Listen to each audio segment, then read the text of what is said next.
And we're live. So hello everybody, and welcome to our third episode of Ban Me Not. So Ban Me Not is the first ever live streaming channel that will showcase programs, initiatives, and ideas related to the broad thematics of culture and social innovation. We have Evangeli and Maro on the back end, and Maro on the front, along with me, Nikos, your hosts.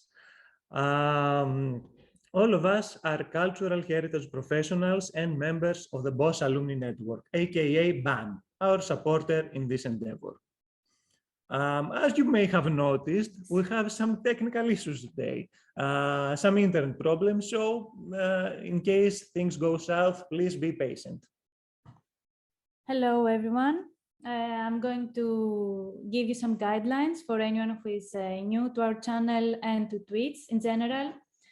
So you are watching us with a delay of 5 seconds, more or less, maybe more due to the internet problems, and also depending on your internet connection. This means that, however, you can interact with us through chat. And please share your thoughts or comments and ask questions, either us or our very esteemed guests. Most importantly, please be kind and be respectful for anyone here. So if anyone is offensive in any way, we are going to ban you from our channel. The working language of our channel is English, so please refrain from using any other language, even though you know we can use and understand other languages. And lastly, we have some special commands for the chat. For example, try typing ! schedule or ! next week and see what happens, because something interesting does happen. And don't forget to click on the heart of on our channel to follow us and get notifications for upcoming episodes. Let's catch up. Let's remember what we did in our previous episodes. We've discussed about project opportunities for our sector and community fundraising projects from all over Europe. Now it's time to start discussing more in depth about the projects themselves. And our theme today is urban walk, projects related to urban walks. I have to say, as part of Peripatos, this is a very special topic for us, not only because we design and implement urban walks, it's one of our services, but also because our name, our brand name, means promenade in Greek. Fun fact.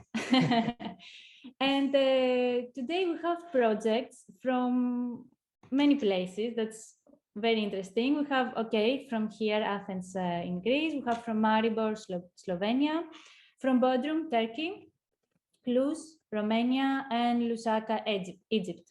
Sorry. So we have some esteemed guests today. Victoria, Dimtra, and Klairi, Maja, Silvia, Mateja, and Heba. But we're going to start from our neighborhood here in the city of Athens. We have Dimtra, Victoria, and Klairi, who will talk to us about their project called Darwin in My City. So Dimtra, apart from being an architect, is also involved in the socio-cultural sector, along with her sister Victoria, who is a biologist, and they are running the cultural center Cat Gang, where they use circus, dancing, and movement as a basic element to create social connections in the neighborhood. And Klairi, on the other hand, comes from the business sector. Her management skills, as well as her interest in art projects and ecology, lead her to being involved in cultural projects. More issues by myself anyway. Now, let's watch a small video that will introduce us to Darwin in our city.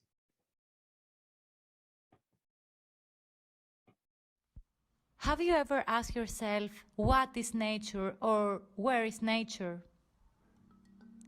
Do you think that the urban environment is nature? Take a walk around your block and observe your surroundings. What other creatures are living in the same ecosystem? Are there any insects? What about birds? What kind of plants do you see?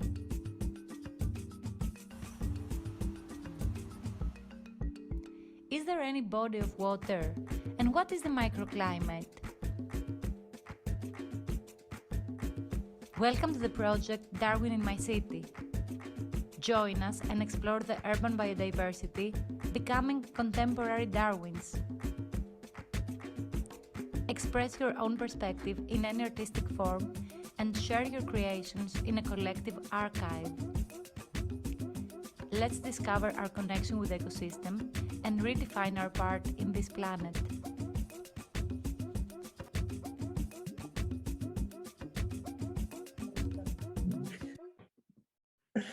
Okay, ladies. First of all, we're very happy to have you here. Could you please talk to us about your project? I mean, tell us what is Darwin in our city, if you have a target goal, if there will be any deliverables and stuff. Hello. Thank you for inviting us. We're happy to be here as well. As the video mentioned, the idea is to try to observe more our surroundings, having in mind that, first of all, urban environments are expanding more and more. So this creates, it's another part of globalization. We observe that in many different places in the world, we have the same new ecosystems, man-made ecosystems. So the idea is, as urban citizens, to start observing more the surroundings and use artistic tools, simple and everyday, like a sketchbook, photography, a recorder, or anything that we can use in order to put them in a shared folder and have a common ground on what we see around. So you mentioned putting stuff in a shared folder, meaning people can support you. Maybe our viewers could support you in some way. How could they participate? The goal is for anybody who is interested to participate, to play with us, to follow us in these observations, guided observations, let's say. So the way we have organized the meetings is that every month we meet, we have a discussion about different topics that we are interested in. And we have, let's say, an activity that we can all do. And the result of this activity, we upload them in a shared folder in Drive. We use Google Drive. In order to, in the end, have a common archive. Can we reach you some way? Can people who want to participate in your project reach you, or is it just a closed group at this time? Yeah, there is a monthly meeting online that we upload in the ban page. Also, in Facebook, we use also Facebook to, for now we have only had one meeting the previous month. It was an introduction about the project, and it was the first exercise, which it was to create a small map of your area and try to a little bit try to investigate what surrounds you, and the goal is to have this kind of meetings each month for the next following 4 months. So we have 4 months. The goal. That is long. Yeah, it's long. Yeah, it's going to be in total 4 online meetings, which we upload them in the ban page. The platform, yes. So it's definitely not a small, a closed group. We want participants. It's going to be more interesting for everyone to see exactly this common urban systems around the world, around the globe, if possible. And actually, it's better if the participants are from different areas, from different cities, in order to cross-check that there are similar species that are living in different urban environments. There are similar birds, similar plants. It's it's an observation that we want to find if it's true or not. To add something, just to make more sense, this whole idea is based on an idea called citizen science. Mm-hmm. So the scientific input doesn't come from scientists, but from simple citizens, let's say, like us, that we can observe and give information for what is happening now, because evolution is not something that you have to travel to the Galapagos to search for. It's happening now in our backyard, so everybody can give input in that. Can I ask something? Just out of curiosity, any noticeable observations from your participants, something you didn't expect them to come up with? Not really, no, because Okay. really you catched us in the beginning of the project. Yeah. Correct. I think so. Now is the process that we collect material. Soon we will answer you. Yes. For now, no. No, it's just very interesting. That's why I was wondering if something that came up already from this Not yet. participatory project. Nice. Anything else you would like to share with us? Or should we say goodbye? I mean, the ladies need to leave. Unfortunately. Yeah. But it's okay. We really appreciate you being here and taking the time to join us. Thank you very much. Thank you for having us, and we hope to. Thank you for joining. Thanks. And best of luck with your project. Thank you. Thank you. Nice. So we go from Athens to Maribor, Slovenia, and we have Maja next. Just a short intro to Maja. Maja works with House, or HISA. I hope I pronounced it well, and forgive me if not. House Society for People and Places as mentor for student projects and international projects. Her subjects involve around the commons, art in public spaces, and innovative heritage presentation.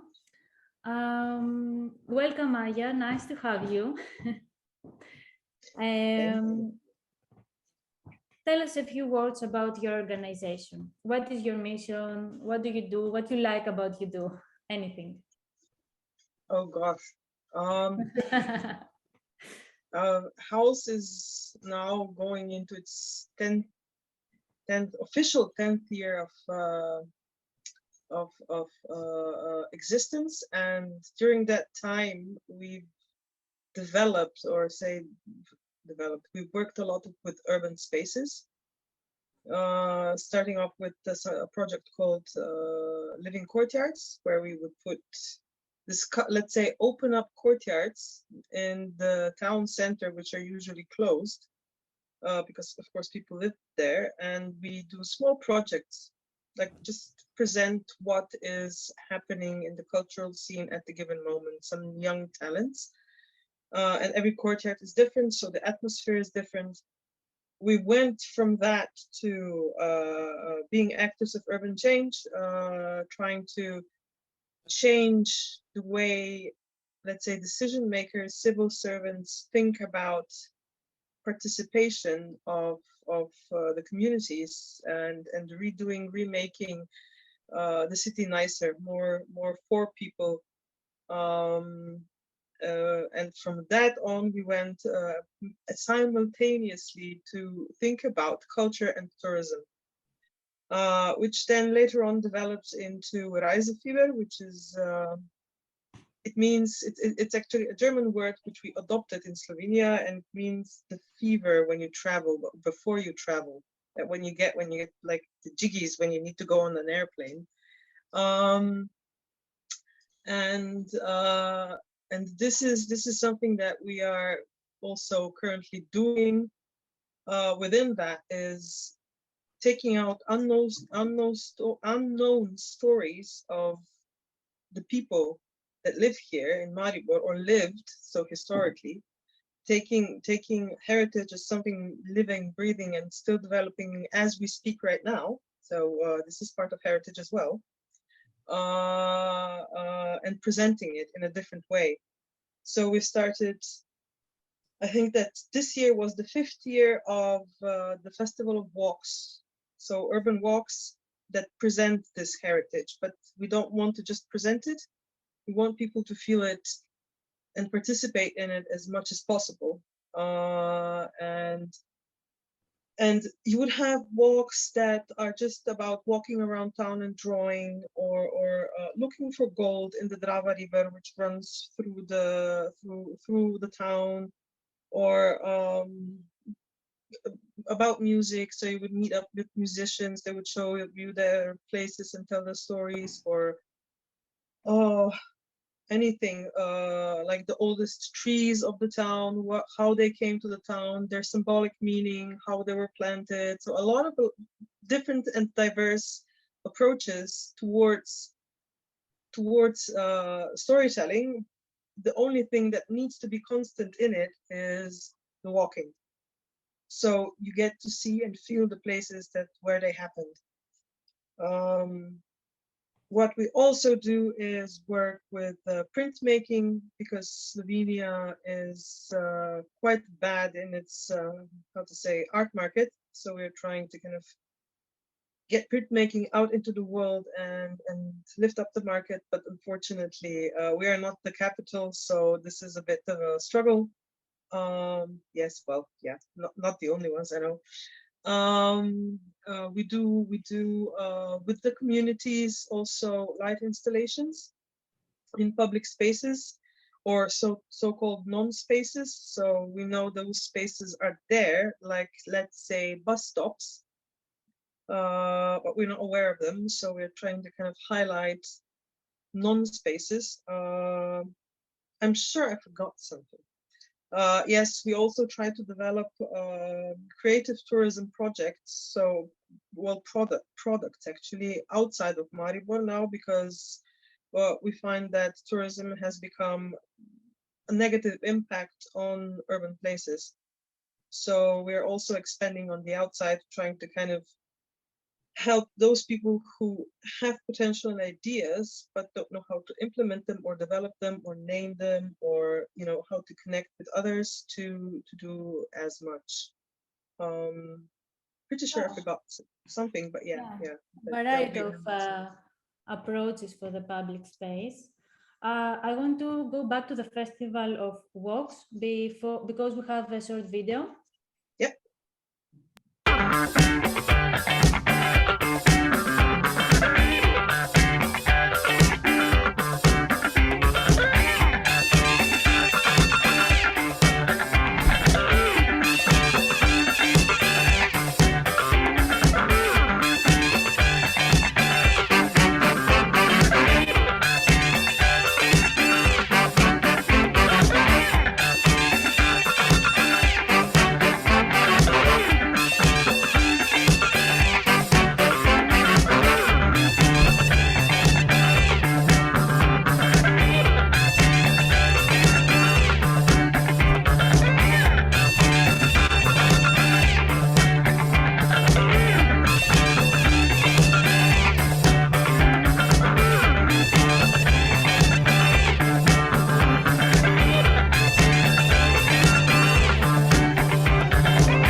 Wow, it seems amazing. I noticed two things that I really like. One, it's not just walks, it's interactive walks. You go around and you do various interesting things. And two, it's for everyone. I see many different types of people participating. So how did you manage to succeed in this? How did you manage to happen this? Oh my gosh. Actually, it started with an idea of how to present the city through the eyes of students of history. And because we also, and on one hand, on the other hand, we push the fact that we want people to actually do something on the walk as well, not just listen. So the first versions were just walking and touching. And then another lady came and she said, oh yeah, my husband's back. Husband and two cats, it's crazy. And then another lady came and she said, you've seen in the video that you would do a walk with your eyes shut. So you would only feel, taste, smell, going for the senses. And then we started thinking, like, why don't we do like more walks? Why don't we do a festival about this all around it? And the first festival then just started. We did most of the walks with people we already knew, but the next one, so the second festival, we decided just to have an open call. We just opened it up, have an open call. Anybody who wants to tell a story while walking in an interactive way is even better, can join in. And before COVID, so in 2019, this is where the video was from, we had about 52 walks. Yes, a lot. Yeah. It was, people random people coming in, public institutions like the National Archives or museums wanting to do something, tourist guides, professors of architecture going around talking. I mean, it was just anybody who wanted, and just people just came. And we've discovered, as a consequence also, we discovered so many interesting places, facts, that you wouldn't even think about knowing because you were never taught about them in school, you were not aware. So we have now a huge, let's say, archive as well of that we can tap into when we do our own walks.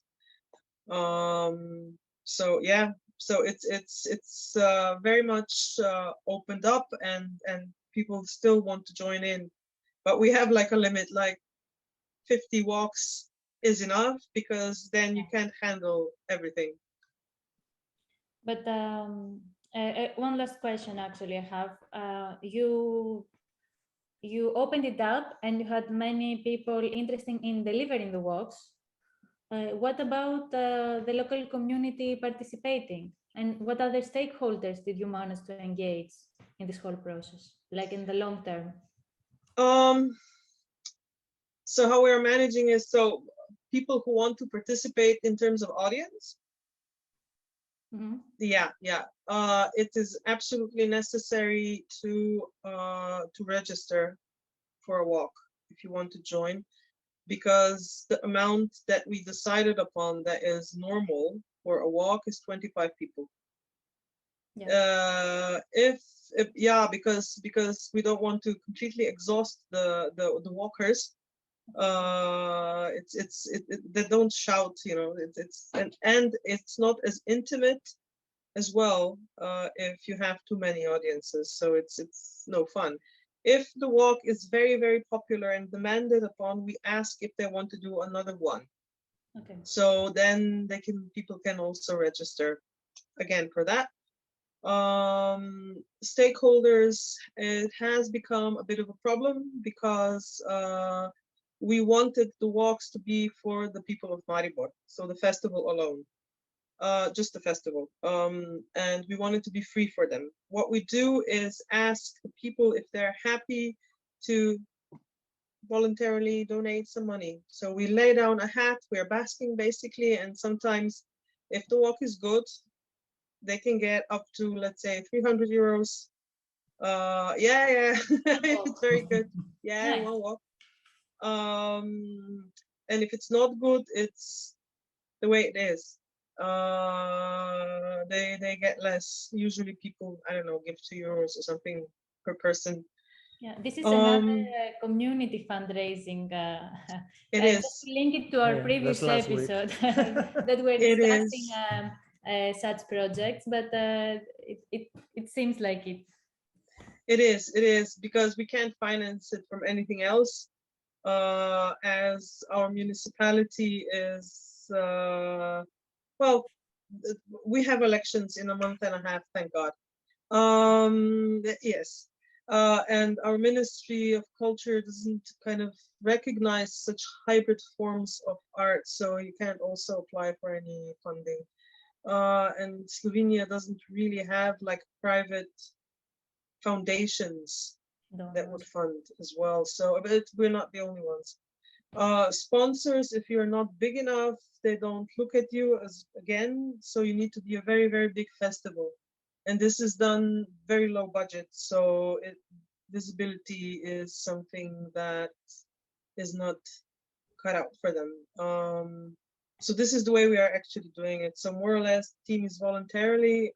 Sometimes it happens mostly with people who come from walkers who come from public institutions. They give us the money from the basking, but otherwise no. Otherwise, we just want the walkers to feel the pleasure. It would also be morally a bit questionable to kind of everybody's voluntarily doing it, but then you are the one who's kind of asks for that kind of money. So it's a bit of a problem. It's still. a sensitive line. It's a sensitive line, but it seems that you have the most important stakeholder on your side, the community of the city. Yes, That's absolutely. really what matters, actually. Absolutely. Okay, thank you, Maja, for now. Pleasure. Let's move to our next. Yes, moving on to Bodrum, Turkey, and to Silvia. Silvia actually is not connected to Turkey. She comes from Bulgaria. She's an urban planner and a co-founder of an urban planning and design studio in Sofia, Bulgaria, Placemake Studio. With her colleagues, they are passionate about people and the way they use, co-create, and interact with the urban environment. Together with other Bosch Alumni members, she established the UPN, the Urban Practitioners Network, in 2021. Since June 2022, she is a moderator in the Sustainable Living Spaces cluster within the Bosch Alumni Network. So, Silvia, please tell us a bit about the UPN. What happened in Bodrum? What kind of project was held there?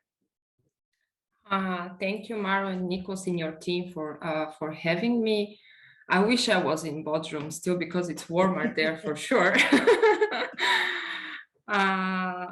Well, the UPN, the idea started in 2019 over a coffee break of another band project. We were in Tirana and we were talking with Stefan from Fagaraj that we need to be more connected here on the Balkans and exchange more ideas, knowledge, expertise. And then we decided that we have to do something and we can maybe start a network of, we called it urban practitioners, but it's really about everybody who is passionate about cities, who wants to join, to change the urban environment, to live in better cities, to improve something in their own city or the place where they are located. So in 2021, the network was established within the Bosch Alumni Network, but it was online. And we had very nice sessions. Nikos was part of the first edition of the UPN. Because one of the, let's say, one of the points of the Urban Practitioners Network was that we had 3 case studies 4 case studies in 2021, and people were working in groups on the different case studies, and they were trying to develop some useful ideas for the case study givers to implement afterwards in their cities, and some actions and interventions were supported by ISC Berlin. And one of our case studies in 2021 was Cemre's case study about the career hub in Bodrum. And that's how, because she was very active, she was very energetic, and she devoted a lot of time and effort in the first edition. And she really wanted to have us in Bodrum and continue working on her case study. So that's how we decided to have the 2022 meeting in Bodrum, in sunny, lovely Bodrum. And actually there, Heba also participated. So that's how I'm connected to Bodrum.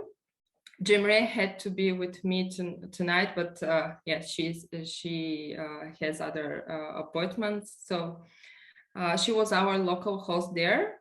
She's part of Community Bodrum, who are working since 2019, if I'm not wrong, on the Career Hub. This is the oldest cinema venue in Bodrum, but it was closed at one point in the 90s. It is within a very nice boutique hotel in the city center. And together with other young people who grew up in Bodrum, they decided that they want to turn this space that they remember from their childhood into some cultural community space, and kind of make it a heart for the community where people can gather and they can have some events, etc. Unfortunately, the Career Hub is not finalized. You will probably share some photos where it's still under construction, but still we had our meeting and some workshops in the hotel. So we had the chance to go also and see the place as well. And this year we also had 3 case studies. One of the case studies was Heba. Maybe she will talk about it more, about the Cairo Road in Lusaka, about placemaking, architecture, heritage. The other case study was also from Heba, but Heba Musa from Egypt, about Haraka, which is a cycling community center they are establishing and starting to develop in Cairo. And to relate it to the urban walks, Haraka means movement in the sense of cycling, but also motivating the community to move and to be active.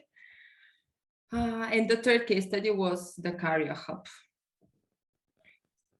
Before we move on, would you like to watch with us a short video about what happened in Bodrum?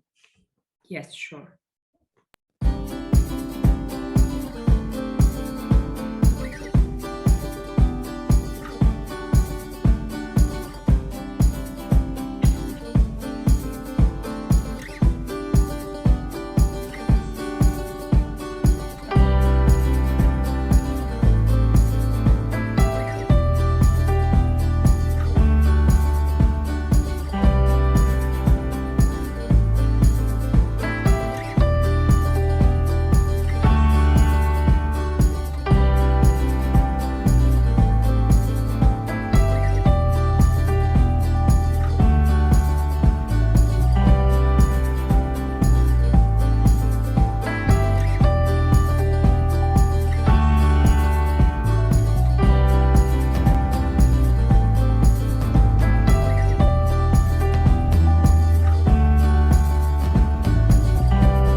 will, huh?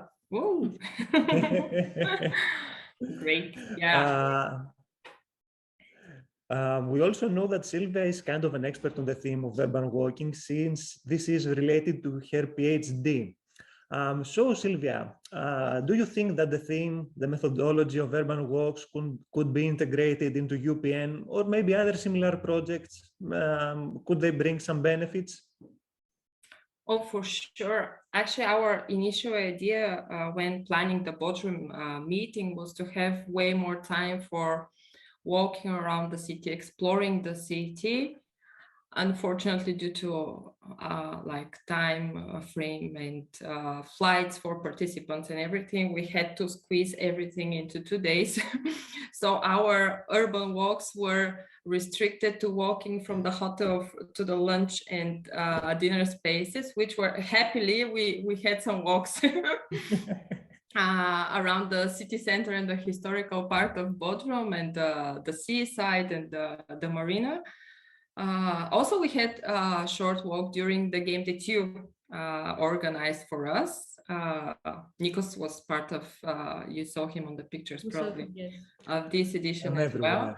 And he organized a mystery game for us. So we were trying to, analyze and find out who killed a woman in Bodrum. And also we went to this seaside festival venue in Gümüşlük, where you saw the sunset and the beach. But I would be really happy actually to have urban walks integrated in next editions, I hope, of the Urban Practitioners Network more, because really exploring a city while walking is the best way to feel and to sense the atmosphere, the community, the spirit, everything. So yeah, hopefully in next editions, we'll see. Yeah, hopefully in the next UPN. Both forbid, yeah. Okay, thank you so much, Silvia, for sharing this with us. Now we're moving on to Teja. Teja was unable to join us today, but she has given us a short interview on her project called Sprites of Meadowlands. And let's watch that. Hello, Teja. Thanks for coming. Thanks for joining us. But hi, where Nikos. are you now? Why didn't you join? Hi, Nathan. Greetings from Ireland, Clough Jordan, the small town, Clough Jordan, the Stone of Jordan. It's officially so. It's in the middle of Ireland, County Tipperary, and I'm visiting here an eco village, which is a #1 eco village in terms of the lowest carbon footprint in Ireland. So it's really an exemplary practice, yes. Yeah, nice. Okay, we called you here to talk to us about Sprites of Meadowlands. But before you do this, could you briefly introduce yourself in like a couple of sentences? So, hi everyone, I'm Teja. I am from Slovenia and I'm an urban innovator and architect of peace. I am thrilled about designing more inclusive and more equitable cities for tomorrow, and also integrating nature-based solutions in the city. So yeah, that's what I'm about. Okay, so talk to us a bit about that project. What are the Sprites of Meadowlands? So the Sprites of Meadowlands is an urban game that I designed in 2020 as a part of open access international program that dealt with experimenting with transmedia. And it basically came out of the desire to activate urban green zones in the city. So I wanted to offer a different way to interact with these gardens or parks or green areas in the city. And this goes for citizens as well as temporary visitors. Yeah. So what is the experience that a person may have while playing with the Sprites of Meadowlands? So the entire experience was inspired by the elementals, the 5 elements, and the birds. I am very fond of birds of all kinds. And then we combined I combined this in designing unique characters. So the participants could interact with the game in analog settings, so in real environment, in real park, as well as online in a digital platform. And basically, the participants in the park, in the physical location, it's highly interactive. So you get lost in this space. You discover different layers of the space that you're in. And even though you visited this place many times before, perhaps this time will be different, definitely different. And it's just about the sensations, discovering the sensations of the place, getting connected more to the nature and observing and listening to this particular space that you are in. So this is a site-specific project? No, it's focused on like, and it can be any kind of urban green zone, you know.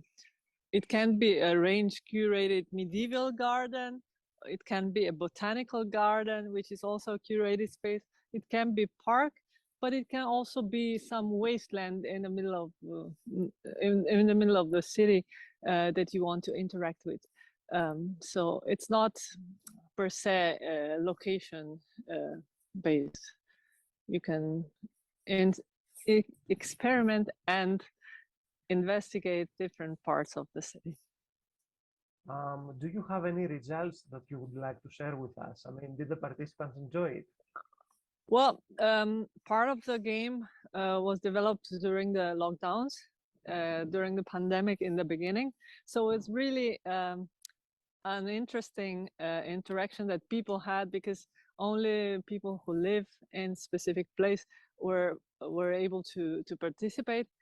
But the results, like the outcomes of this interactive immersions, were very inspiring for everyone. Most of the participants that came to this original setup in Cluj in Romania, they told me that we had the feedback session. They told me that it was a highly like they discovered this botanical garden like they never before experienced it. So they got lost. They listened to the birds, and then they forgot why they're there. And also some of the people came there mainly to socialize, to spend time together with friends, right? Or some people organize themselves in bigger groups. It was very creative in the way that they navigate the space. So 7 people on one tablet, for example, because this was offered as a digital like app that you could like receive prompt on, and then you go around this this specific area, and then you discover these things. Yeah, it was very invigorating for many people. Do you plan to run it again? Maybe some other places?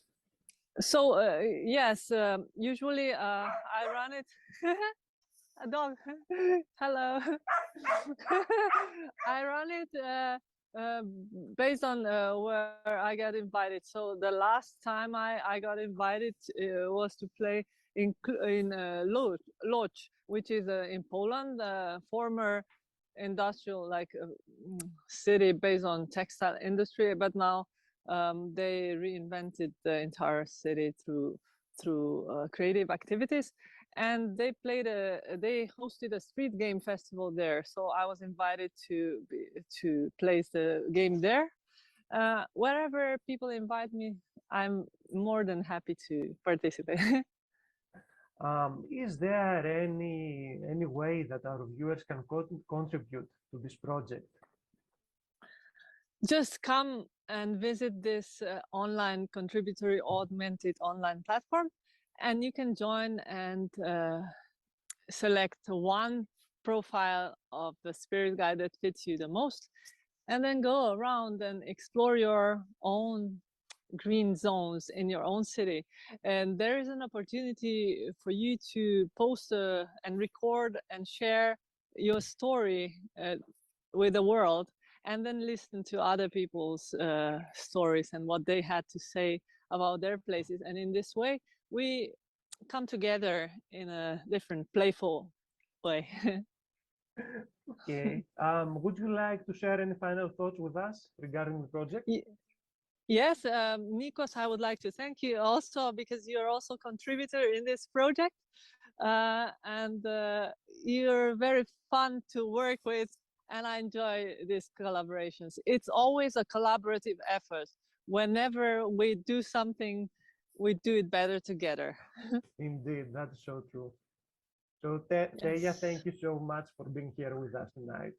And we hope Thank you, enjoy your Nikos. stay there. Yes, greetings from Ireland.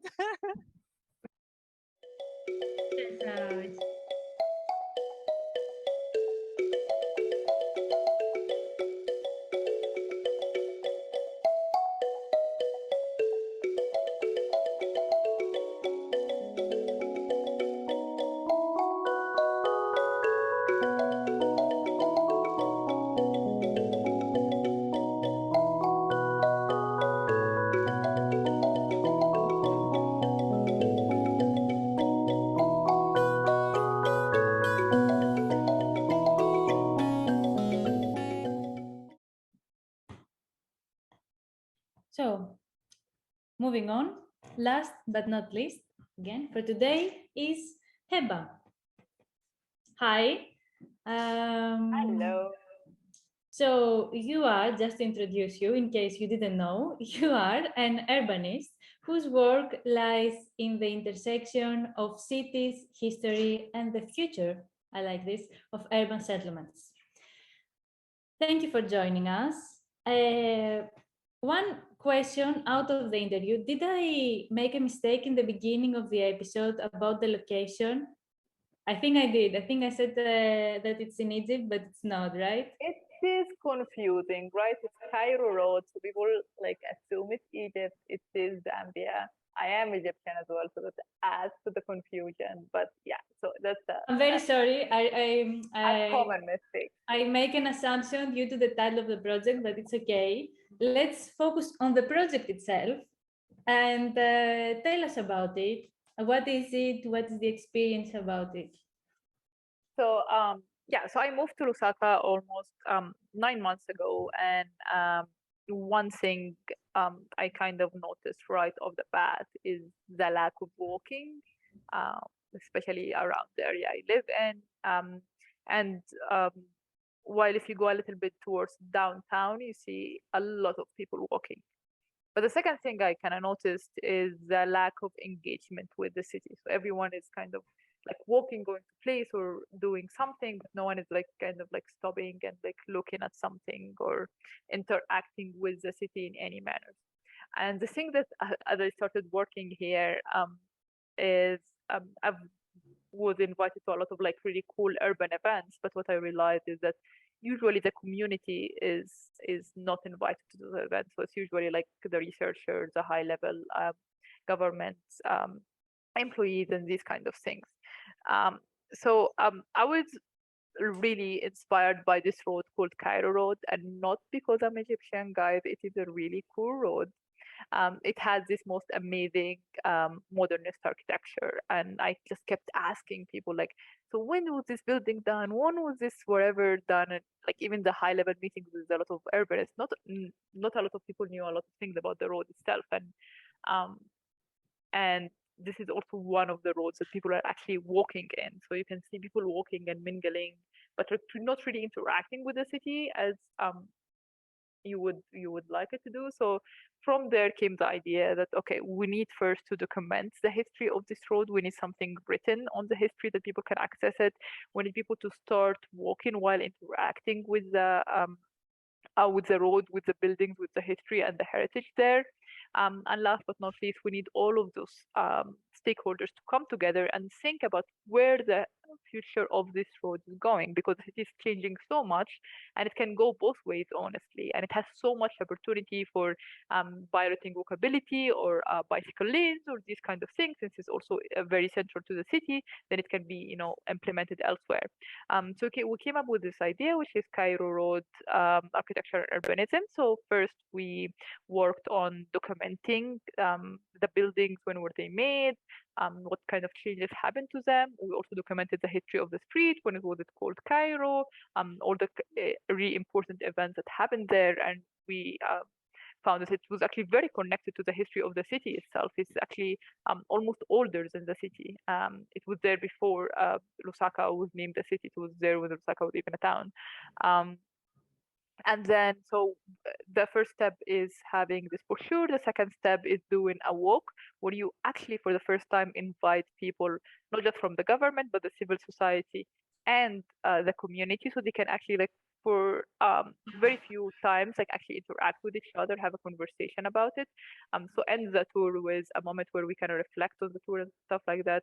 And then from there, once you like activate the community a little bit, then you can bring everyone together and think about where the future of the street is coming in. So this is kind of phase 2, where we hopefully can start a series of workshops where we think about walkability, think about cycling, think about festivals in the road, and all these kind of things. Wow, very interesting. You mentioned at some point documenting the architecture of the road. What profiles were what were the profiles of the people participating in this documentation, and in what ways, like photography or ethnography? What were your tools? So we worked with, and this is really cool, we worked with an urban planner from the Ministry of Local Government. And what we did is that that allowed us into a treasure of maps and all like architecture drawings from the 50s and the 70s that were just left there for literally years.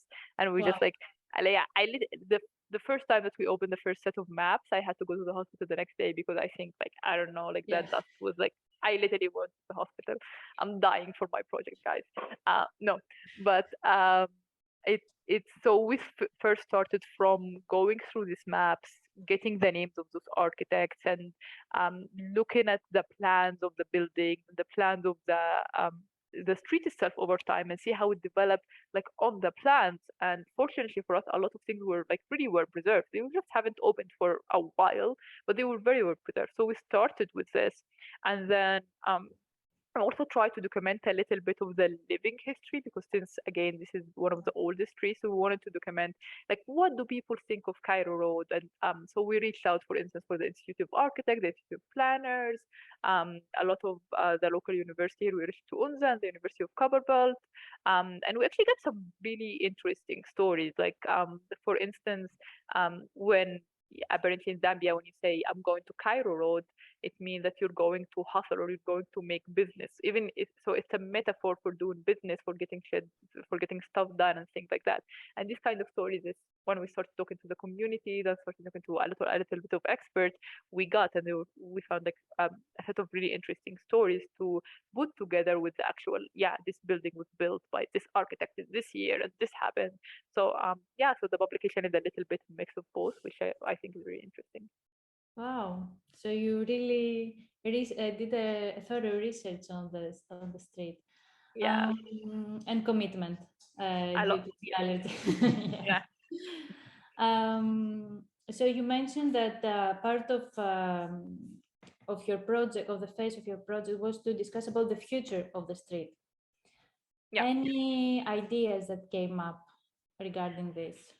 so just literally out of working and like talking to all the different planners and architects and historians and whatever, everyone already had an opinion, right? This is like the main road in all of the city. So like they would like open the map and they're like, if we close this street, this would be great for walking. If we did that, we can bring kids and they can, do some drawings for the city. So everyone already had so much input, like, and we're just, like I'm still trying to figure out why it's called Cairo Road, but everyone has like millions ideas. So on the 29th, actually, so the last week of this month, we're doing the tour. So then this is the first time where all of these different stakeholders that we talk to individually and with the community are gonna come together and actually do the walk, which hopefully I'm gonna try to, after seeing all this amazing presentation on walks, I'm gonna try to make it more fun.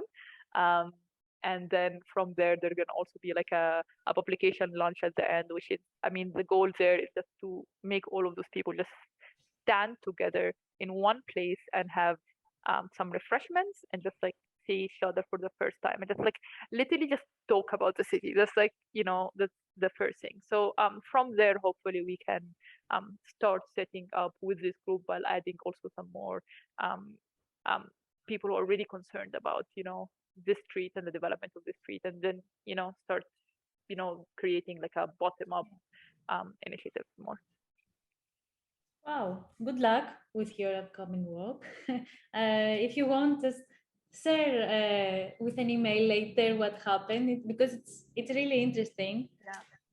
So, thank you, Heba. We have a very short time to ask one question, a round question to both Maja, Heba, and Silvia, and that's it. From your perspective and your experience and all these outcomes of your projects, what do you think is the most important benefits of urban walks? Maja, do you want to go first? I can. Just one, if you cannot think, whatever comes to your mind. It's going to sound very, very odd, and maybe it's even political, I suppose, but it's very much, if I talk about, because it's very place specific what we do, all of us. I would say that it's building awareness of the place where we live. So yeah, consequently also active citizenship, if we want. Nice. I think like this one. connected to this active citizenship. Yeah, that's a very important point, because very often we walk in our city, but we feel disconnected, or we think we don't have any saying in what's going around us. But through activities like this, maybe not a big impact, but little by little, you make this impact. Thank you, Maja. Thank you very much. Silvia? Well, maybe something that is very specific to walking in cities is that you see, you feel, you connect with the small details of the city, because usually you would miss them if you're even cycling or driving a car or in the public transport. Really, like, feeling the city is something that you get only by walking. Correct. I agree so much with this. I live in the city center of Athens. I usually walk around, and if you pass by a street every day, very often you will see the changes and how the same street day by day becomes like a living thing because of these changes. So yes, observing the little things. Thank you. Very nice point. Heba. Sorry. I'm not going to add a lot to what. So for specifically for my project, is the most important thing is to bring like those stakeholders together to make people like see each other for the first time. But I think for me also one thing that's a little bit sentimental is that like especially in downtowns, right? People walk very fast and try to do all of these kind of things, right? And this is just that time where we just stand and not complain about the traffic for like 5 minutes and appreciate this freaking amazing buildings and this freaking amazing heritage and history that because again with modern like heritage is very close, right? In the 1960s, 1970s, so it can easily be ignored and like in 10 years or 20 years, right? So it's just like standing there and just looking at things differently, just not rushing through the street. I think that's yeah, hopefully if I did that next week, that would be great. I guess the more you discover about the place you live, the more, and I'm circling back to the first point, you become active in that place and engaged you are. So very nice. Once again, thank you all for sharing with us your stories. It was, we learned a lot, I think, at least I learned, and I'm going to look up even more now. I would also like to send a thank you to Dimitra, Victoria, Klairi, and Mateja, and to everybody actually who was today with us. Anything else? Yeah, I guess this was it. If you have anything else you would like to share, you can always find Peripatos on Facebook and Instagram, or email to us to info@peripatos.net. That is info@peripatos.net. And if you are a band member, you can reach us via the platform. So we will be back next week, Thursday, 6-7 Central European Time, discussing the theme of storytelling. Thank you all so much. Goodbye. Bye.